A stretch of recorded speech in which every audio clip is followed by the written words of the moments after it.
Banyak para ulama itu duduk merenung menangis. 50 tahun saya di dunia, belum pernah saya bersungguh-sungguh dengan Allah. 60 tahun saya di dunia, belum pernah saya bersungguh-sungguh dengan Allah. Sedangkan waktu sudah dekat untuk menghadap pada Allah. Ini kita renungi. Inilah masalah kita yang terbesar, mereka.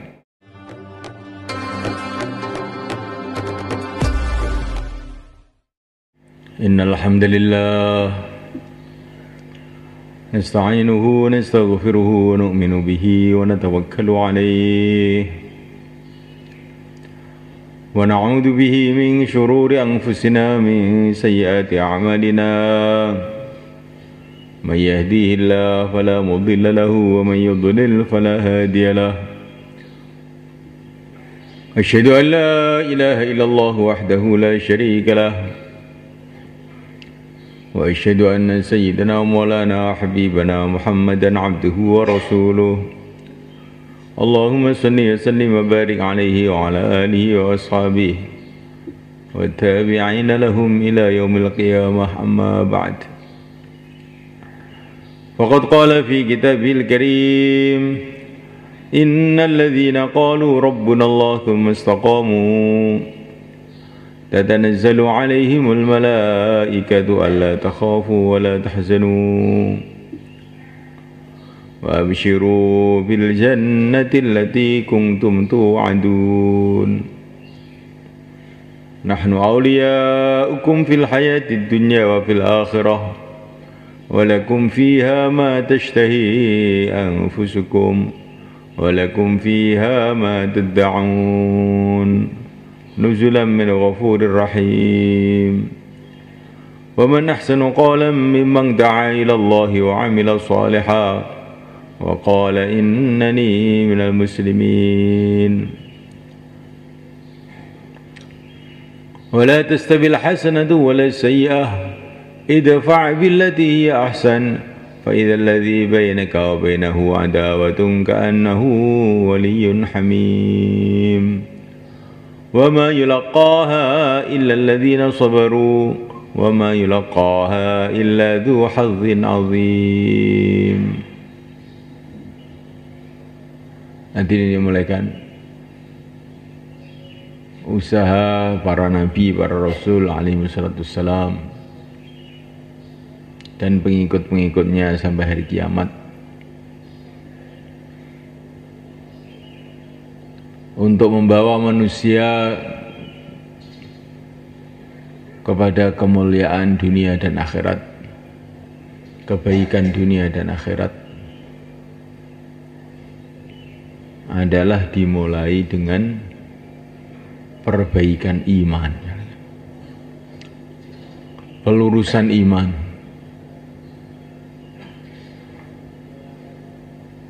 Dan pelurusan iman ini dimulai dengan dakwah iman. Kalau ada dakwah iman, sudah menjadi tertib Allah. Nanti Allah akan meluruskan iman orang-orang yang Allah kehendaki.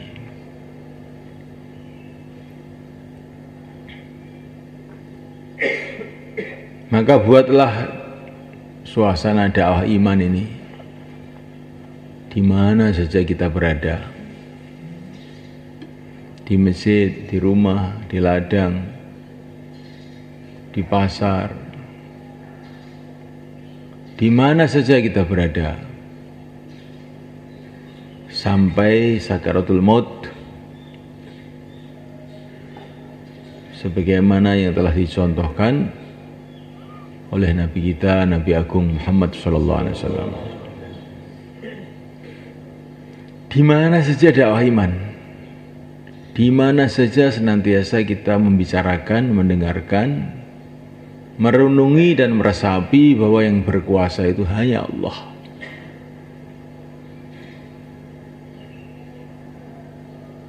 Makhluk tidak berkuasa apa saja. Hanya Allah yang berkuasa. Makhluk itu tidak ada, hanya diadakan oleh Allah. di mana saja senantiasa kita bicarakan, kita dengarkan, kita renungi, kita resapi dalam hati bahwasanya Allah itu senantiasa melihat kita, mendengar kita, bersama kita. Allah yang maha bijaksana, Allah yang maha kasih sayang kepada orang-orang yang beriman.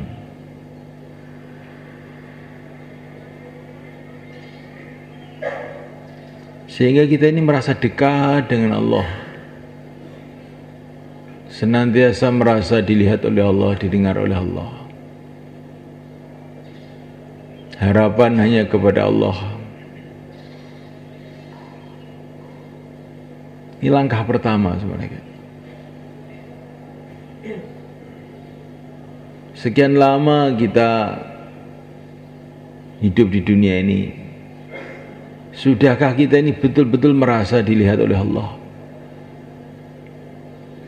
Sudah sekian lama kita hidup di dunia ini, apakah kita betul-betul harapan kita hanya kepada Allah? Sudah sekian lama kita belajar agama ini,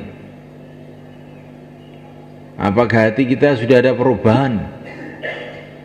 Sehingga kalau mendengar asma Allah, hati kita gemetar. Wa idza dzukirallahu wajilat qulubuhum. Bila disebut asma Allah, orang-orang yang memang hatinya itu punya hakikat iman, hatinya akan gemetar. Sudah sekian lama kita hidup di dunia ini, apakah kita ini sudah pernah bersungguh-sungguh berhubungan kepada Allah?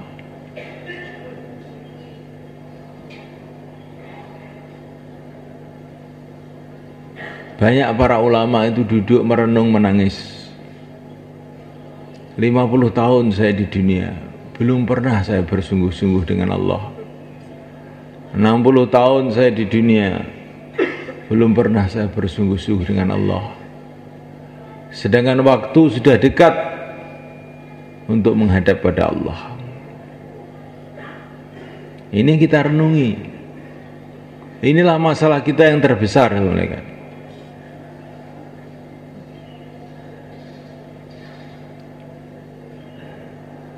Memang kita sudah beramal, tetapi apakah kita sudah bersungguh-sungguh dalam amal?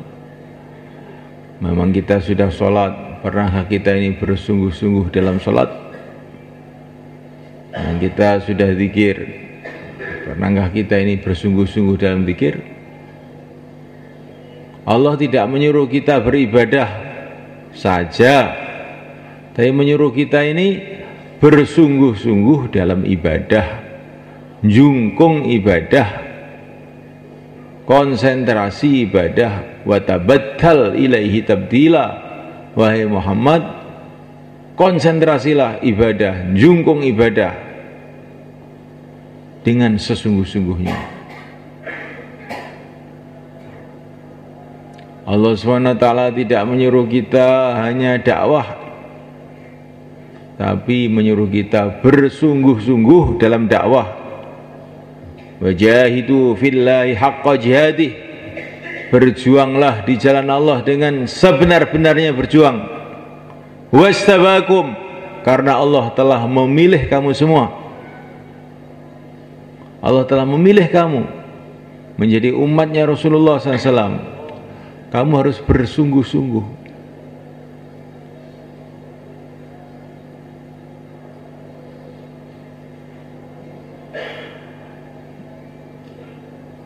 Kita semulaikan Allah Ta'ala bukan hanya diperintah untuk beragama, tapi beragama yang sungguh-sungguh. Dan ini kuncinya itu dalam dakwah, semulaikan. Maka Allah berfirman, "Waman ahsanu qawla mimman da'a ilallah." Siapakah yang lebih baik agamanya? Qawla ini kalau dalam tafsir-tafsir itu maknanya agama. Siapakah yang lebih baik agamanya? Melebihi orang yang senantiasa mengajak kepada Allah dan beramal soleh. Lebih baik agamanya itu bagaimana maksudnya? Imannya kuat, amalannya sungguh-sungguh, komplit. Imannya kuat, amalannya sungguh-sungguh dan komplit. Ibadahnya tertib, sungguh-sungguh, dimulai dengan sholat 5 waktu berjamaah, sholat sunnah qobliyah, ba'diyah, isyraq, duha, awabin, tasbih, tahajud, witir. Witir ini penting mulai kan. Kalau menurut Imam Abu Hanifah, witir itu wajib. Jangan sampai orang itu nggak witir, itu jangan sampai. Insyaallah mulai kan.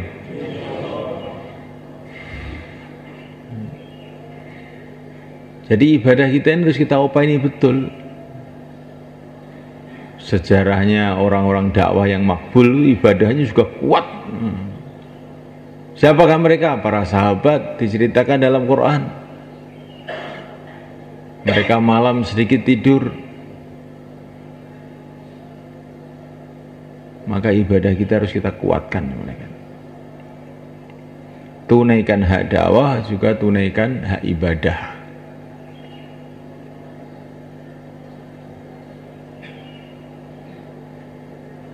Muadzin karena dia ini pikirnya mengajak orang untuk sholat, maka dia datang duluan.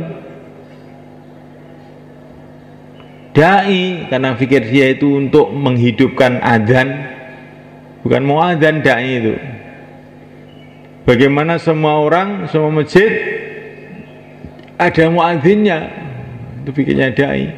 Maka dai itu datangnya ke masjid sebelum muadzin. Kalau muadzin datangnya sebelum orang sholat, kalau dai datangnya sebelum muadzin. Insyaallah mulai kan? Karena Allah, bukan karena apa-apa. Bukan supaya dikatakan ini orang yang sungguh-sungguh dalam agama, bukan. Perkataan orang itu gunanya apa atau semua kan? Kalau semua orang di seluruh dunia memuji kita, menganggap kita ini orang baik, tetapi akhirnya nanti di akhirat kita tidak dinilai baik oleh Allah, apa gunanya? Nggak ada gunanya.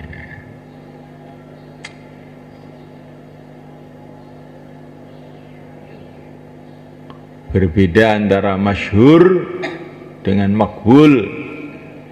Mungkin kita ini sebagian tempat itu sudah masyhur, masyhur orang masjid, masyhur orang dakwah.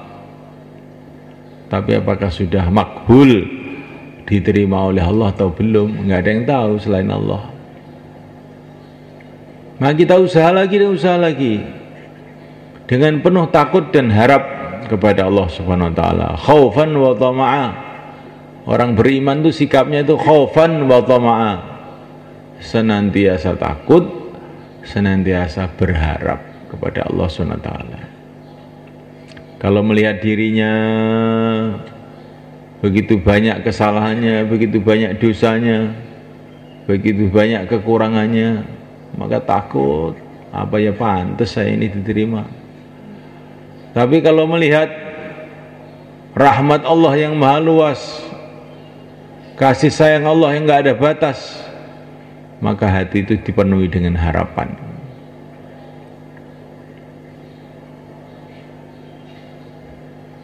Walaupun kita ini bagaimanapun juga, tapi terus berharap kepada Allah SWT. Jadi semulaikan memahsanu qala, tidak ada yang lebih baik agamanya melebihi orang yang senantiasa dakwah. Di dakwah itu kayak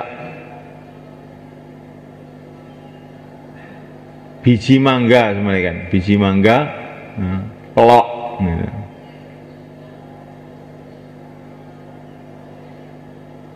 Pelok itu kelihatannya ya pelok, biji mangga. Tapi nanti kalau ditanam dan dipelihara, keluarlah akar-akar, keluarlah pohon, keluarlah daun, keluarlah bunganya, keluarlah buahnya yang manis. Nanti buahnya bisa ditanam lagi, sehingga satu pohon jadi 2 pohon. Tanam lagi 3 pohon, 4 pohon, 5 pohon, 1000 pohon. Akhirnya bisa untuk haji, bisa untuk beli rumah, bisa untuk bangun masjid. Nah. Begitu juga dakwah itu semuanya kan. Kalau kita ini istiqomah, satu orang itu istiqomah tapi semuanya kan, dengan ikhlas, dengan akhlak yang baik, nanti sudah 2 orang, 3 orang. Tahu-tahu keluar polisinya, keluar Pak Lurahnya, tahu-tahu ada kiainya, ada santrinya, ada pegawai negerinya, ada jinnya keluar juga. Ya. Banyak karun-karun jin itu semuanya kan. Walaupun kita nggak bisa melihat itu. Masa itu? Iya. Itu sudah diceritakan dalam Quran. Saya bukan bisa melihat jin. Kata Imam Syafi'i, kalau orang mengatakan melihat jin, sudah tidak berhak jadi saksi di pengadilan. Karena ini orang ini biasanya agak miring ini otaknya ini. Kayak dukun-dukun itu biasanya kan agak miring-miring gitu otaknya itu. Gak biasa diajak bicara itu ini ngawur. Jangan kamu bilang tahu jin ya. Nanti kalau yang dengar itu orang yang pernah ngaji, oh ini agak miring orang ini gitu. Bukan dianggap hebat, malah dianggap miring. Nah, repot malah kita nanti.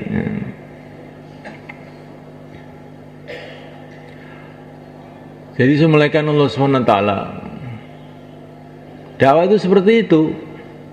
Kalau kita istiqomah, maka keluar macam-macam makhluk.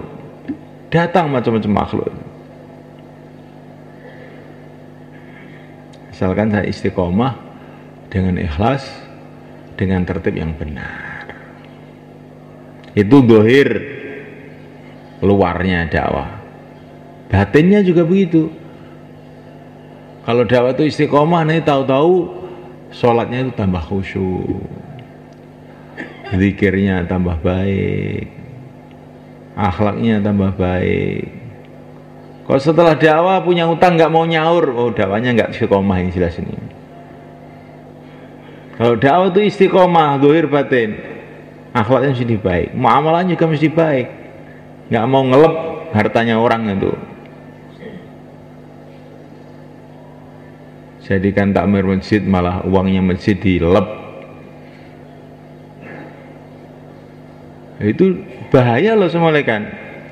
Uang istimai, uang masyarakat itu lebih berbahaya daripada uang infirodi. Jadi kita nyolong uang masjid itu atau utang nggak dikembalikan. Utang pun sudah sebenarnya nggak boleh uang masjid itu utang. Apalagi nggak dikembalikan, tambah itu. Itu lebih berbahaya daripada kita ini nyolong uangnya seseorang. Karena nanti di akhirat kalau kita nyolong uangnya satu orang, yang nuntut satu orang. Tapi kalau kita nyolong uang masjid, mengurangi hak masjid, nanti yang nuntut ribuan orang. Apa nggak bingung kita nanti?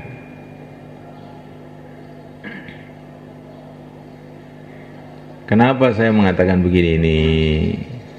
Karena orang itu sudah sunatullah, kalau dakwah terus, amal agama terus, lama-lama dipercaya orang. Dititipi uang, begitu itu. Sudah sunatullah begitu itu. Dakwah ini pertama kali nggak digubris, lama-lama dibenci, lama-lama dicintai. Orang dakwah itu begitu itu. Nah ketika dicintai itu, ada banyak orang mempercaya, banyak orang menawari mau dijadikan Pak Mudin kalau di kampung, ada yang ditawari mau jadi DPR kalau agak tinggi sedikit, ya. Mau ditawari jadi takmir masjid, ini kelihatannya kok orang soleh ini. uang masjid itu biar dia aja yang bawa.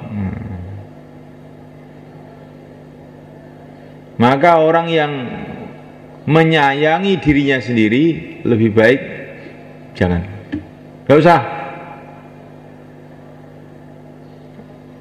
Orang-orang soft awal para sahabat itu adalah orang-orang ahli badar, orang yang paling tinggi imannya, paling tinggi amalnya. Tetapi oleh Sayyidina Umar itu orang ahli badar itu nggak dibagi jabatan. Justru orang-orang baru itu yang dikasih jabatan. Orang-orang yang top-top ini malah nggak dikasih jabatan. Maka ada orang tanya kepada Sayyidina Umar, itu orang-orang ahli badar itu nggak kamu kasih jabatan sama sekali, itu gimana? Mereka kan orang-orang baik. Maka Nabi mengatakan maka Sayyidina Umar mengatakan justru mereka itu orang-orang baik, maka saya jauhkan dari jabatan itu. Saya khawatir mereka nanti dikotori dengan dunia. Wong dakwah iki aja gelem nggo dhuwit wong. Nek nggawa dhuwit dhewe, aja gelem nggawa dhuwit wong. Insyaallah Bang nggih. Niki penting niki.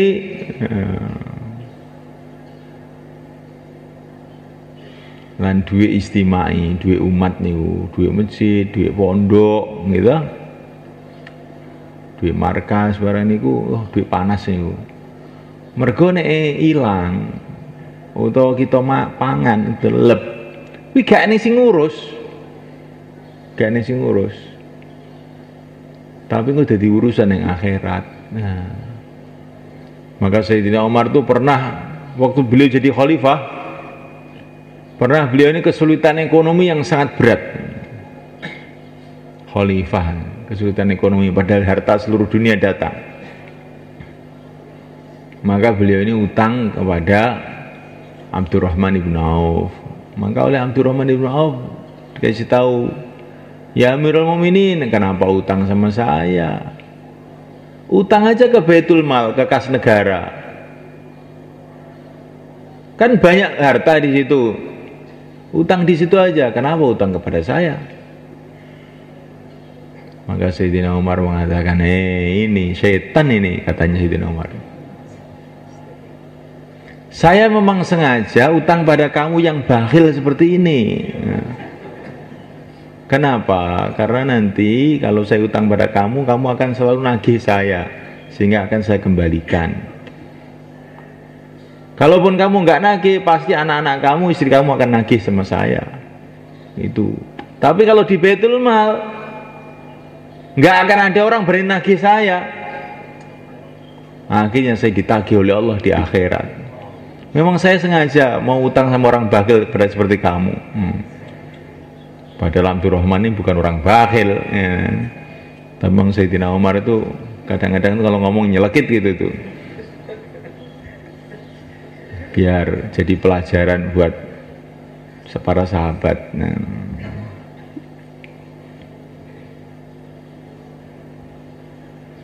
Jadi Assalamualaikum Allah SWT,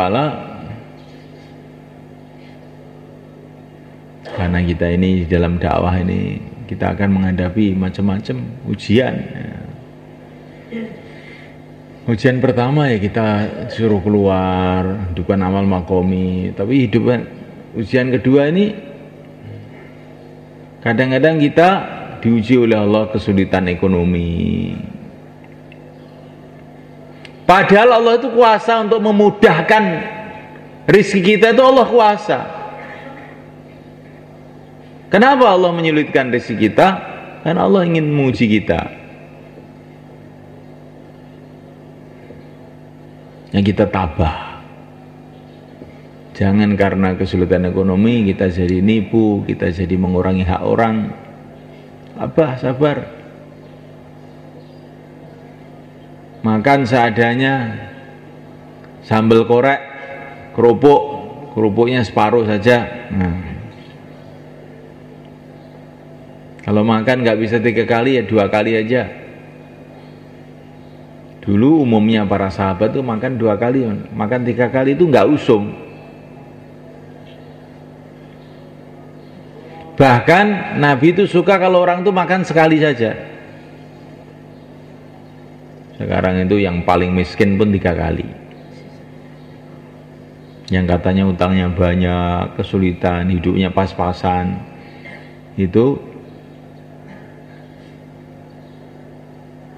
makanya 3 kali, dan itu sak piring semunjung gitu. Tandanya apa? Tandanya bayan subuh ngantuk, itu tandanya. Ada sahabat, ada seorang istrinya Nabi itu makan 2 kali sehari, maka ditegur oleh Nabi. Kamu nggak ada kerjaan selain makan, katanya Nabi. Makan 2 kali itu loh sudah ditegur sama Nabi. Gak punya pekerjaan apa? Makan aja.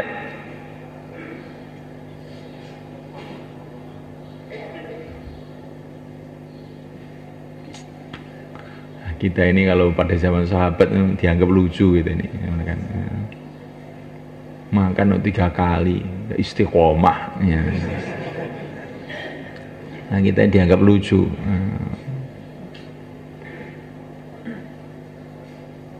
Gak punya pekerjaan selain makan.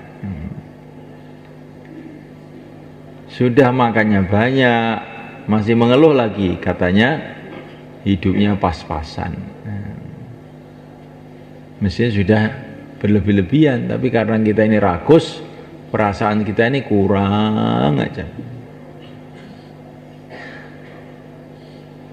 Kalau kita ini ingin kehidupan yang baik, ikutilah kehidupan orang-orang dulu itu. Jadilah kamu orang yang nerima apa adanya. Takun aghnan nas, kamu menjadi orang yang paling kaya. Orang kaya itu apa toh? Orang kaya itu yang orang merasa sudah cukup itu kaya. Kalau masih merasa kurang itu belum kaya. Maka ada orang mau kasih hadiah kepada Syekh Junaid Al-Baghdadi. Maka Syekh Junaid bilang, kamu orang kaya apa orang miskin? Orang kaya. Oh ya, kalau kamu orang kaya saya mau menerima, tapi kalau kamu orang miskin saya nggak menerima. Sekarang saya tanya, kamu masih ingin tambahan uang atau tidak? Masih. Oh, kamu itu orang miskin berarti. Lah kalau saya itu sudah tidak ingin tambahan, no. Masa orang miskin kasih orang kaya? Nggak usah, kamu pakai sendiri aja.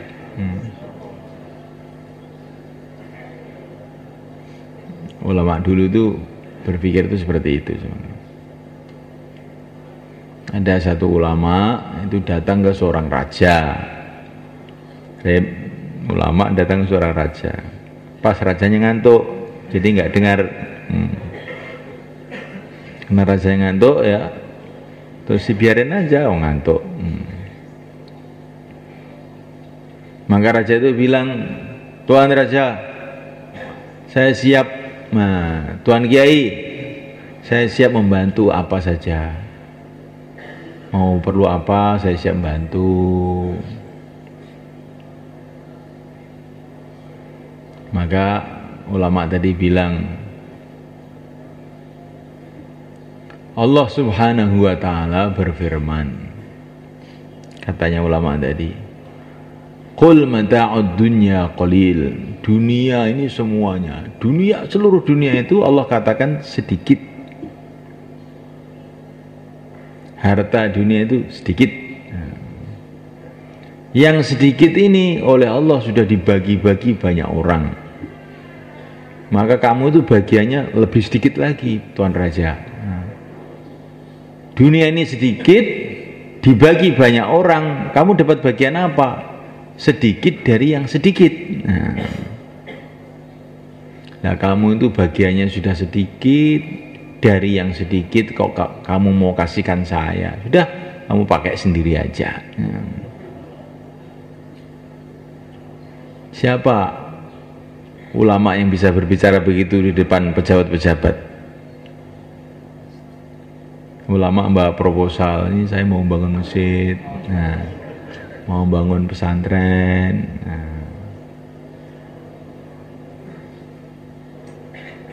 Akhirnya orang-orang dunia itu salah paham, oh ternyata orang agama itu perlu sama saya. Agama itu nggak bisa menyelesaikan masalah kalau nggak dibantu oleh saya, nggak jalan.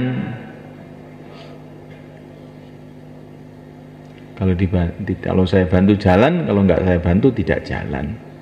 Akhirnya orang dunia itu tambah jauh dari agama. Maka kalau orang agama tomak berharap kepada orang dunia, maka itu sama saja dengan menjauhkan orang dunia dari agama dan menjauhkan diri dia sendiri dari Allah SWT. Orang itu kalau berharap pada makhluk itu ditambah jauh dari Allah.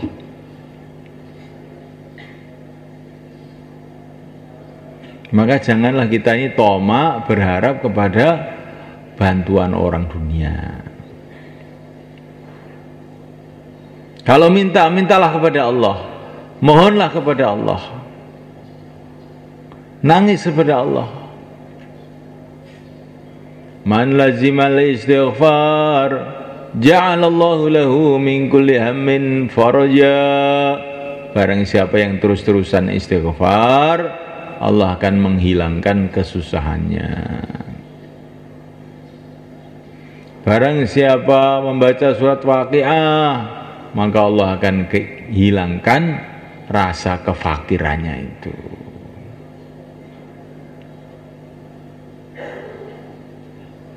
Wong kok urip rasa kurang, ora tau maca surat Waqiah.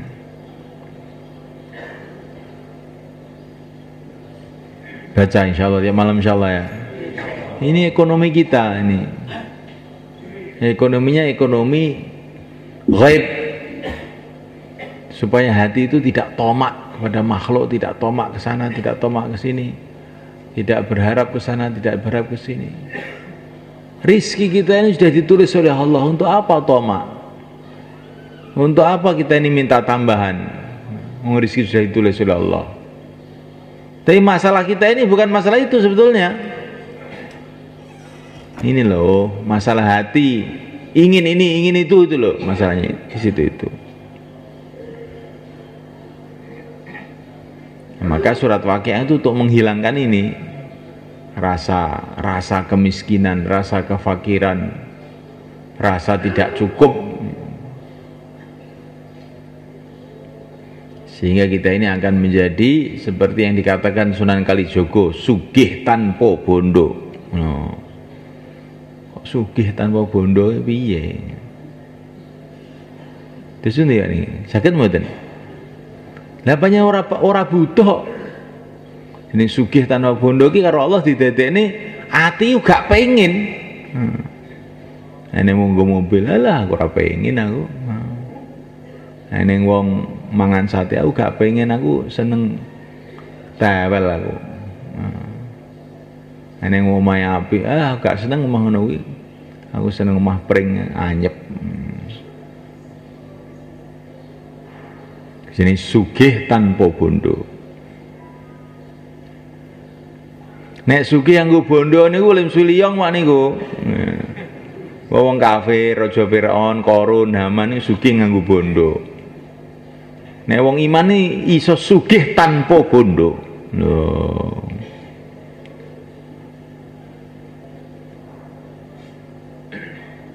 Ora ndek bondo tapi ngrasa cukup ae. Ndek bondo ya ora apa-apa.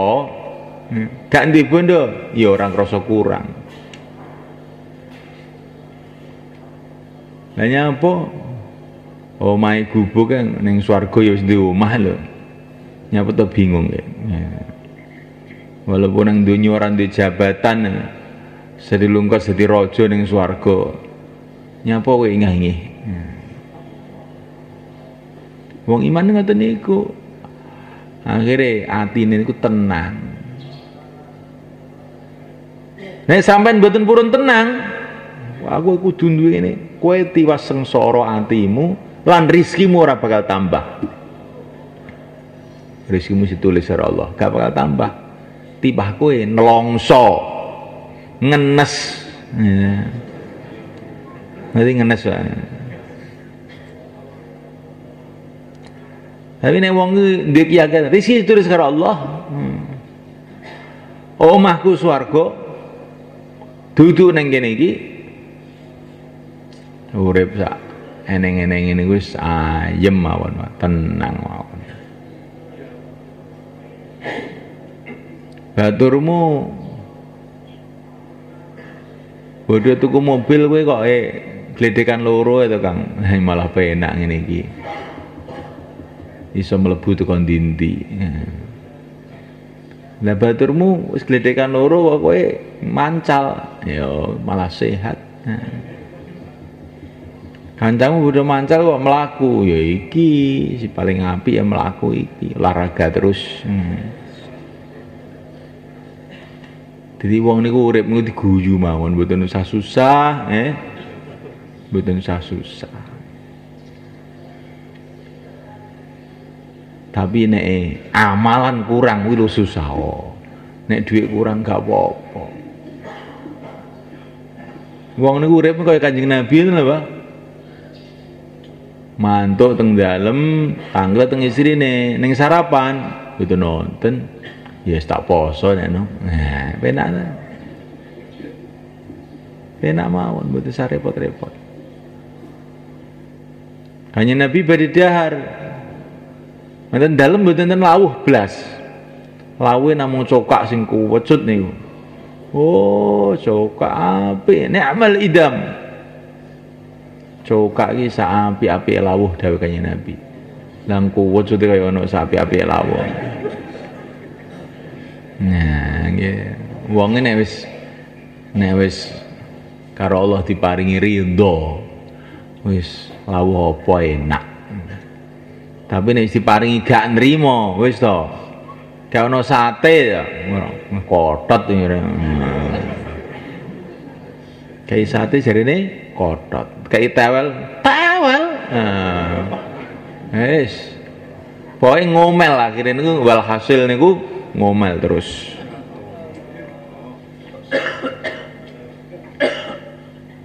Tukane mobil, numpak mobil ning AC, kademen aku ngene iki, gak kuat aku. Nah. Nek ra ning AC kok sumuk men ya. Kowe kuwi metu 4 bulan bendang rubah kuwi, aja sambat ini. Insyaallah Bang nggih. Nah niku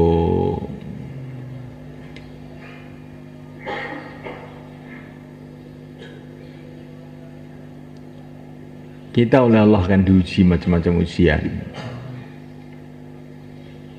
Para sahabat itu diuji iman. Pertama kali diuji iman. Teror dari segala arah, ancaman segala arah. Mereka senantiasa tawajuh kepada Allah. Hasbunallah. Akhirnya lulus. Sehingga teror-teror itu selesai satu persatu. Diuji ekonomi sampai kelaparan, nggak makan. 3 hari kadang-kadang nggak makan. Mereka lulus. Tidak goncang, istiqomah. Lalu selesai ujian, Allah datangkan rezeki yang mudah dari segala arah. Wa wajadaka 'ailan fa'aghna. Kamu dulu kesulitan, sekarang saya mudahkan itu. Diuji dengan masyarakat, orang menjauh. Di para sahabat istiqomah. Akhirnya orang-orang yang menjauh tahu-tahu mendekat, mencintai semuanya. Makanya kuncinya itu sabar. Insyaallah malaikat. Allah akan menolong orang-orang yang sabar. Yang sabar itu pahit. Tapi sumulaikan kalau kita sabar, tabah. Sabar itu bagaimana?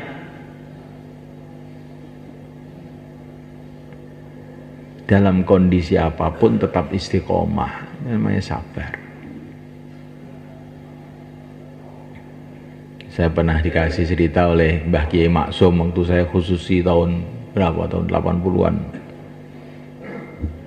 Kiai Maksum Kerapiak almarhum, senang beliau dengan dakwah.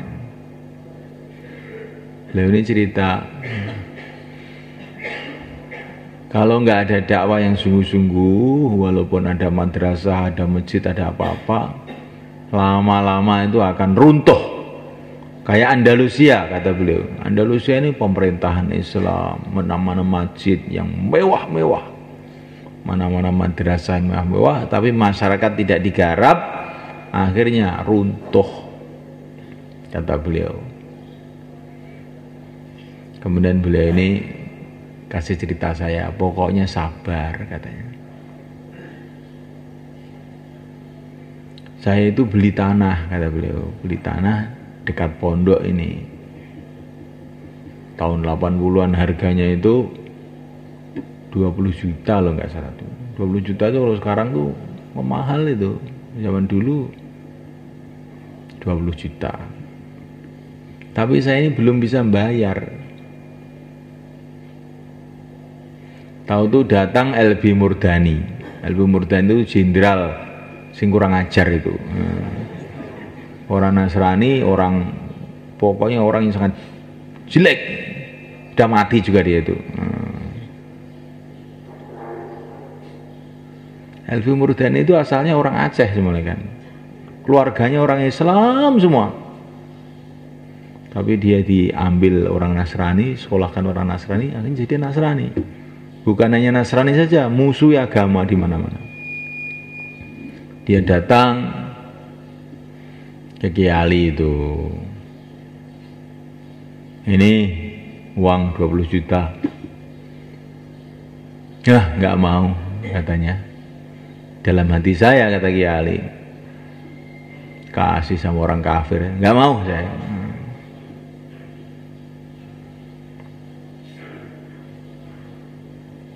Loh, kiai mana-mana saya kasih mau loh kiai.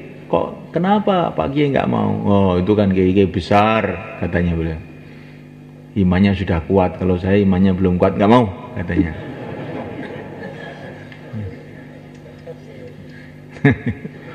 Masya Allah. Sudah, kalau nggak mau uang itu mobil, saya bawa mobil baru itu di depan itu untuk Pak Kiai. Saya sudah punya mobil, katanya. Saya sudah punya mobil, untuk apa mobil lagi? Akhirnya LB Murdani pulang. Ya, saya dikasih orang kafir nggak akan mau saya. Saya minta sama Allah saja. Saya sholat 2 rakaat, kata beliau. Setelah sholat 2 rakaat, saya membaca doa kesaktian yang dikasih oleh guru saya. Apa doanya? Baca Fatihah 21 kali. Dan ketika membaca ayat iyyaka na'budu wa iyyaka nasta'in, diulang-ulang 21 kali juga. Bacanya 21 kali, setiap iyyaka na'bud diulang-ulang 21 kali. Itu katanya guru saya,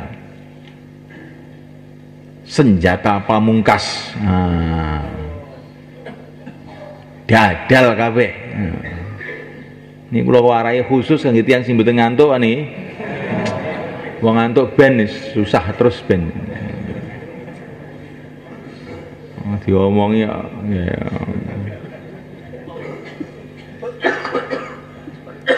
Katanya Kiai Ali ini baca beberapa hari begitu, sholat 2 rakaat, baca surat Fatihah 21 kali, iyyaka na'budu 21 kali, tiap satu baca.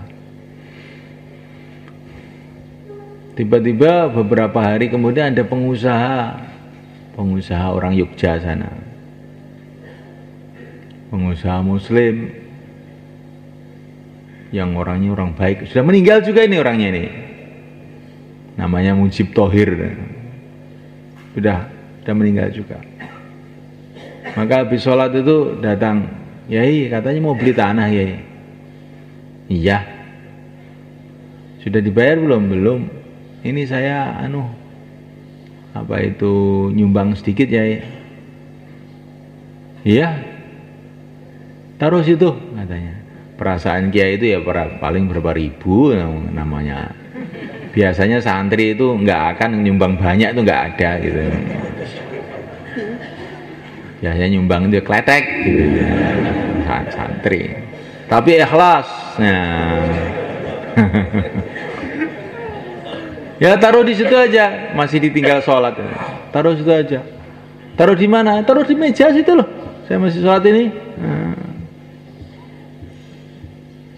Ternyata yang ditaruh itu bukan amplop, yang taruh itu koper. Nah. Maka kiai habis sholat kok Mujab ini kok ninggal koper ini. Nah. Dibuka pas 20 juta. Nah. Untuk beli tanah. Itu cerita kiai loh, tadi nggak usah terus kamu nanti saya baca itu 20 juta. Allah akan menolong tuh, caranya tuh banyak. Allah menolong itu, Allah tuh menolong caranya banyak. Itu tahun 80 saya khususi ke sana, Mak Kiai itu bilang, pokoknya sabar mawon Gus, dari ini. Pondok mengira ditulung oleh Gusti Allah. Nah, sabar sing kadang-kadang nafsu kita niku mboten ngoten niku. Wah, ini mumpung neng wong wae walaupun untuk haram-haram sithik gak apa-apa. Ngoten niku. Nafsu kita kadang ngoten niku. Engko tak tolak nang terus gane sing wae. Waduh. Tambah repot rugi ya. Nah, niki setan niki gitu. Rizkimu ditulis. Nek kowe iki sabar, engko sing teko iki halal. Tapi nek kowe gak sabar, sing teko mungkin kadang halal, kadang haram, kadang syubhat.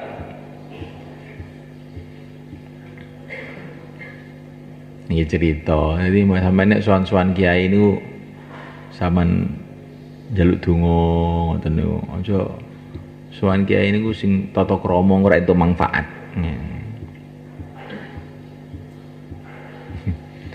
Beberapa tahun yang lalu saya khususi ke satu kiai di Kediri sana. Di pintunya itu ditulisi okeh wirid, okeh duit. Loh. Saya itu heran, itu kiai ini gimana sih kok ini? Maka saya tanya, ini tulisannya kok begini, gimana tuh kiai? Saya itu nggak punya duit. Gak punya apa-apa. Istri saya itu loh dulunya itu pegawai gudang garam. Sudah, saya ini orang yang melaratnya itu setengah mati. Tapi saya tiap hari baca selawat. Tiap hari itu 10.000 saya. Allahumma sholli wa sallim ala sayyidina Muhammad. Sekarang saya bisa bangun masjid, bisa bangun pondok, bisa apa-apa, bisa haji. Nah. Karena terkesan dengan selawat ini, maka saya tulis banyak wirid, banyak duit, saya bilang gitu. Tapi setelah saya tulis begini, ini banyak santri saya yang tanya, saya sudah banyak wirid, kok duitnya nggak datang ya? Nah, sudah berapa hari kamu wirid? Sudah 1 tahun kurang, 10 tahun katanya. Kata Kiai itu banyak orang-orang nyolong kayu itu bilang sama saya, doakan Kiai, saya mau nyolong kayu. Nanti kalau selamat sebagian untuk masjid Kiai ya. Tapi ini rahasia, ini ada polisi enggak ini enggak?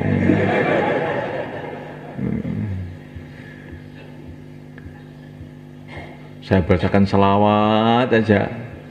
Itu nyolong kayu itu nggak ketahuan katanya. Masya Allah. Lah ini kalau jamaah keluar itu dibacakan oleh Pak Kiai itu selawat begitu itu selamat semua, itu banyak taskilan nanti saya bilang gitu. Kok selawatnya untuk nyolong kayu ini gimana?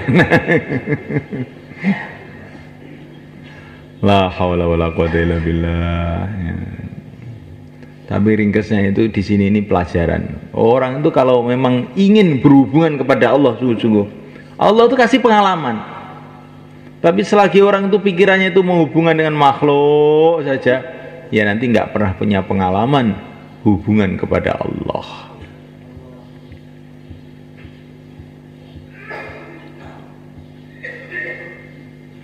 Insyaallah malaikat.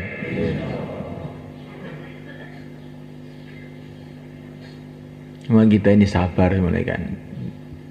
Dakwah terus menerus dengan perbaikan ibadah, perbaikan muamalah, perbaikan akhlak. Kita juga memperbaiki keilmuan kita juga. Kuncinya di taklim. Nah, itu taklim itu kalau kita baca, sungguh kita renungi itu banyak ilmu-ilmu agama yang ada di situ. Tapi sudah dirangkum oleh Syekh Zakaria ini sehingga mudah dipahami orang umum. Dibaca sungguh-sungguh. Kalau ada masalah apapun, tanya sama ulama-ulama. Ini halal apa haram? Saya itu dagang begini ini halal apa haram? Riba atau bukan? Saya kawin seperti ini nih benar apa tidak? Nah, saya bertani seperti ini pupuknya utang bank itu ya benar atau tidak? Kita harus rujuk semuanya kan. Sebagaimana kalau kita sakit itu rujuk, pergi ke dokter, obatnya apa? Begitu juga kita ini dalam kehidupan kita ini harus dekat dengan para ulama untuk supaya tahu ini halal apa haram, boleh atau tidak. Harus semuanya kan.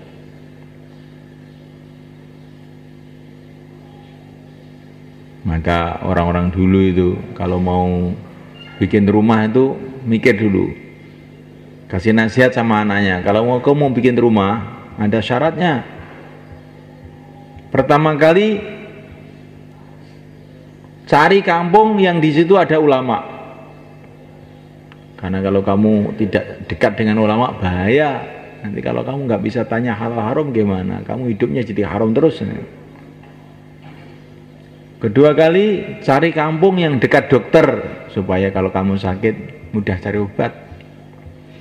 Yang ketiga kali cari kampung yang mudah air. Karena kalau kampung itu susah air itu repot. Nomor tiga, cari kampung yang dekat pasar. Kalau belanja mudah, nggak habis umur kamu untuk belanja. Tapi itu orang-orang dulu tuh yang pertama itu. Kalau orang dakwah ditambah kelima. Yang kelima, kampung yang sekitaran situ sudah ada orang-orang yang amal agama. Jadi kamu punya teman amal agama. Maka jangan beli apa itu rumah di Perumnas, itu biasanya demedok itu, tetangganya nggak ada yang kenal, nggak ada sholat, nggak ada apa, biasanya loh ini tidak, bukan semua lah biasanya, apalagi di daerah-daerah Jakarta sana, kota-kota yang di Perumnas biasanya bangsa orang-orang nggak sholat itu biasanya, nah itu kalau kita nggak kuat. Jadi kalau di India, di Bombay itu lihat itu ajib tuh bagus cuma kita tiru. Kalau orang-orang dakwah itu beli rumah di Perumnas itu bareng-bareng 10 orang gitu, sehingga langsung bisa hidupkan makomi di situ. Orang-orang India, orang Pakistan, orang Posto khususnya itu kalau bikin rumah itu kelompok-kelompok itu, satu keluarga itu umpamanya ayahnya, anaknya, cucunya itu bikin kayak kampung kecil gitu. Nanti kerjasama di situ. Sehingga kalau mereka keluar tuh nggak sulit ngomong sama saudara-saudaranya, saya mau keluar, dijaga anak saya, bisa. Ekonominya juga begitu, mereka tuh kerjasama. Orang-orang Posto, orang Pakistan tuh pada bikin toko di Malaysia, di mana-mana itu, di Brunei. Gantian. Yang nunggu saya nanti ganti kamu ya. Gantian. Karena mereka rumahnya dekat-dekat itu, orang Pakistan. Nah itu para sahabat dulu di Madinah itu begitu itu. Mereka itu satu keluarga bikin rumah itu satu kelompok gitu. Sehingga mereka mudah untuk kerjasama.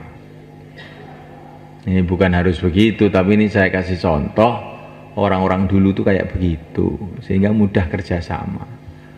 Ketika kerjasama, akhirnya mudah amal agama. Assalamualaikum. Masya Allah, assalamualaikum. Yang penting kita tidak tahu masih berapa hari lagi kita di dunia ini, maka kita niatkan dari majelis kita ini kita menata amal kita lagi.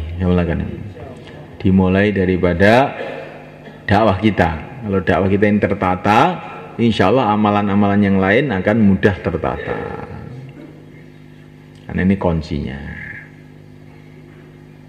Maka kita kumpul halakohnya masing-masing. Kemudian langkah pertama, kapan 2,5 jam kita, jauhlah pertama kita, jauhlah kedua kita, 3 hari kita, 40 hari kita. Dan kapan 4 bulan kita, yang belum 4 bulan. Insyaallah mulaikan. Yang sudah 4 bulan, coba ditingkatkan. Sekarang saya niat tiap hari 8 jam, atau setiap bulan 10 hari, atau setiap tahun 4 bulan. Sepertiga hidup. Insyaallah mulai kan? Ini kelas 2 ini. Kelas pertama itu 2,5 jam, 3 hari, 40 hari, 4 bulan. Usaha kita ini meningkat, ditata sehingga bisa lebih banyak lagi waktu untuk kerja agama ini. Tiap hari 8 jam. Kalau bisa setiap bulannya juga ditingkatkan. Diusahakan tiap bulan 10 hari. Tiap tahun 4 bulan. Dan kita jangan merasa berat malaikat. Kita ini memang nggak lama loh hidupnya malaikat. Coba lihat orang-orang dunia itu. Di sawah berapa jam tiap hari, bertahun-tahun. Karena urusan dunia orang telah berkorban habis-habisan. Maka untuk urusan agama, kalau kita meningkat pengorbanannya, tidak salah. Insyaallah malaikat. Sekarang kita kumpul perhalakoh malaikat, berzun kayak malam tadi malam.